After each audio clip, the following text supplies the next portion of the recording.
Hello everyone, welcome to our channel fine art study.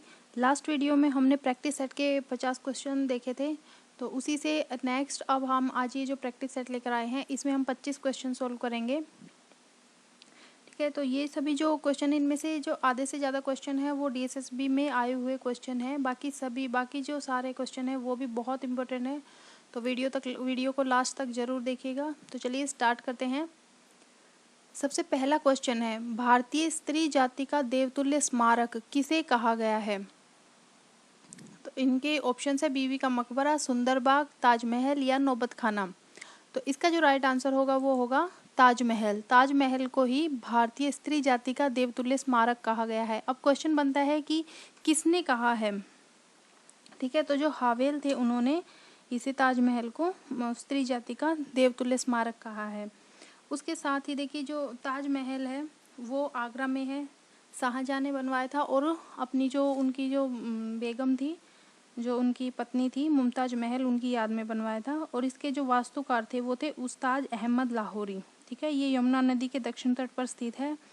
और एक question इस पर ये भी बनता है, बहुत ही मोस्ट इम्पोर्टेंट है, कि रविंद्रनाथ टैगोर ने, या क्वेश्चन बनता है कि काल के गाल पर आंसू, ये जो वाक्य है ये किस स्मारक के लिए कहा गया है और किसने कहा? ठीक है, तो ये काल के गाल पर आंसू ये रविंद्रनाथ टैगोर ने कहा है ताजमहल के लिए। और ये जो वाक्य है ये उन्होंने, ये जो लाइन है ये उन्होंने अपनी उनकी एक कविता है ताजमहल, उसमें ये उन्होंने कहा है। जो ताजमहल है उसको यूनेस्को की जो विश्व धरोहर है उसमें 1983 में उसे शामिल किया गया था। चलिए नेक्स्ट क्वेश्चन, सेकंड क्वेश्चन है हमारा, इनमें से कौन सी इमारत औरंगजेब द्वारा नहीं बनाई गई? ठीक है, क्वेश्चन में पूछा है नहीं बनवाई गई। तो सबसे पहला ऑप्शन देखते हैं, लाल किले में मोती मस्जिद। ठीक है, बीबी का मकबरा, बादशाही मस्जिद, या फिर इनमें से कोई नहीं। तो देखिए ये जो तीनों जो हैं, ठीक है, इमारत है, ये तीनों ही औरंगजेब ने बनवाई थी। और क्वेश्चन में पूछा गया है कि नहीं बनवाई, तो इसका राइट आंसर हो जाएगा या फिर इनमें से कोई नहीं।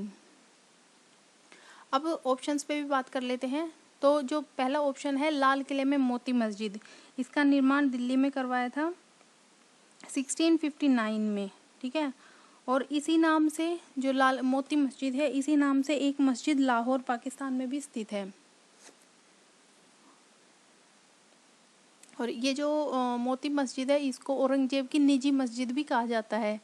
ठीक है, उनकी जो पर्सनल निजी मस्जिद है उसको भी वो भी इस नाम से जाना जाता है इस मस्जिद को।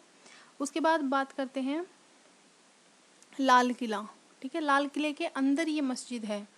तो लाल किले के बारे में, जो लाल किला है वो शाहजहाँ ने बनवाया था 1638 में। 1638 में ये स्टार्ट हुआ था, 10 साल लगे थे इसे बनाने में, यानी 48 में ये कंप्लीट हुई थी। उसके बाद नेक्स्ट है बीबी का मकबरा। बीबी का मकबरा कहाँ है? ये औरंगाबाद महाराष्ट्र में। औरंगजेब की जो पत्नी थी राबिया उद दौरानी, उनकी याद में इन्होंने ये बीबी का मकबरा बनवाया था। और इसे ताजमहल की घटिया नकल कहा जाता है। ये क्वेश्चन भी कई बार पूछा जा चुका है कि ताजमहल की घटिया ताजमहल की घटिया नकल किस इमारत को कहा गया है? तो वो है बीबी का मकबरा। ठीक है, और ये कब बनवाया गया था? 17वीं शताब्दी की या अंतिम 17वीं शताब्दी में ये बनवाई गई थी। उसके बाद नेक्स्ट है बादशाही मस्जिद, इसके बारे में भी बात कर लेते हैं। जो बादशाही मस्जिद है वो लाहौर में है। ठीक है, 1673 में 1673 में ये बनवाई गई थी। और इसके जो वास्तुकार हैं वो नवाब जैन यार जंग बहादुर थे। और ये जो मस्जिद है बादशाही मस्जिद, ये पाकिस्तान की दूसरी सबसे बड़ी मस्जिद है। और इसमें जो है वो 55,000 लोग एक साथ नमाज पढ़ सकते हैं, यार 55,000 लोग एक साथ बैठ सकते हैं, ये इतनी बड़ी मस्जिद है। ठीक है, तो नेक्स्ट थर्ड क्वेश्चन पे चलते हैं। ये जो इनके एक्स्ट्रा फैक्ट है इनसे भी क्वेश्चन कई बार बन सकते हैं, तो इनको भी आप साथ साथ या तो नोट डाउन करते जाइए या याद करते जाइए। नेक्स्ट क्वेश्चन है थर्ड, चोल राजवंश के निम्नलिखित शासकों में से किसने सर्वप्रथम दक्षिण पूर्वी एशिया के विरुद्ध नौसैनिक अभियान चलाया था? ये एशिया है, दक्षिण पूर्व एशिया के विरुद्ध नौसैनिक अभियान चलाया था किस राजा ने? तो वो था राजेंद्र फर्स्ट, जो राजेंद्र फर्स्ट थे उन्होंने दक्षिण पूर्व एशिया के विरुद्ध नौसैनिक अभियान चलाया था और इनके जो राज्य का विस्तार है वो इन्होंने किया था।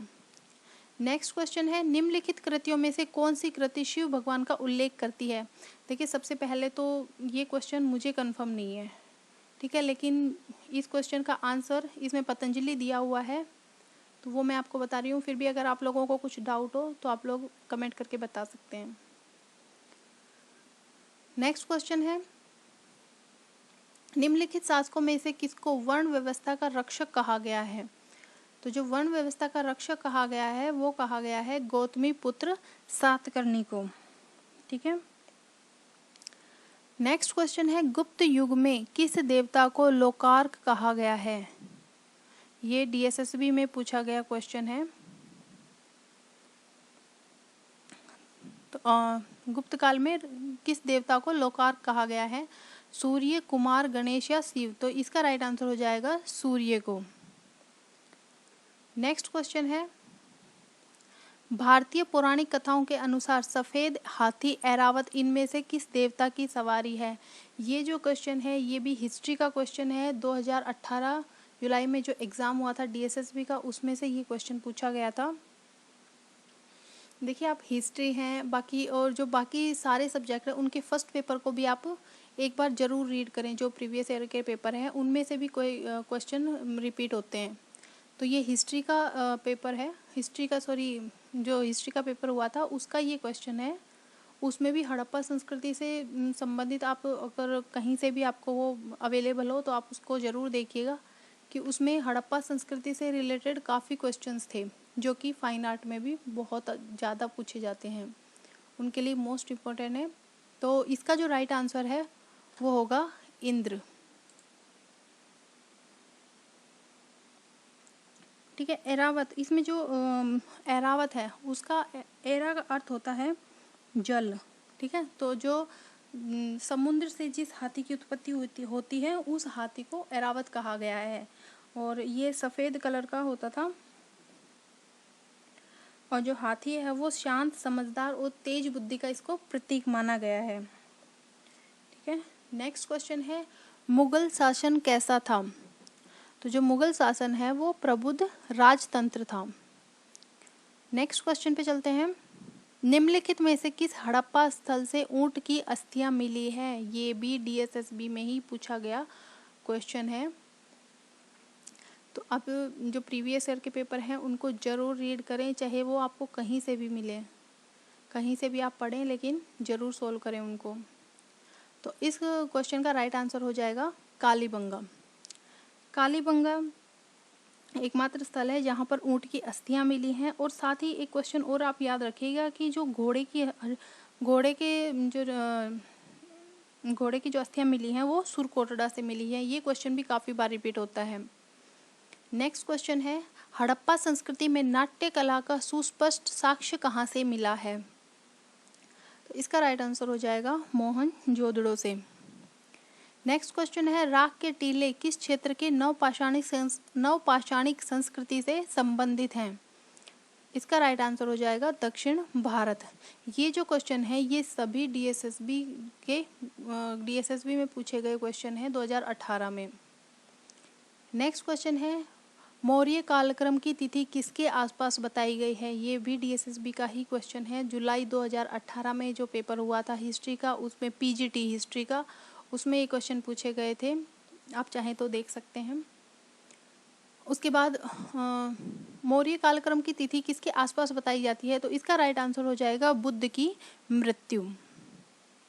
नेक्स्ट क्वेश्चन है, हड़प्पा वासियों के हथियार किससे बने होते थे, किससे बनते थे। तो तांबे, कांसे, पत्थर या अन्य विकल्पों में से सभी। तो इसका राइट आंसर हो जाएगा अन्य विकल्पों में से सभी।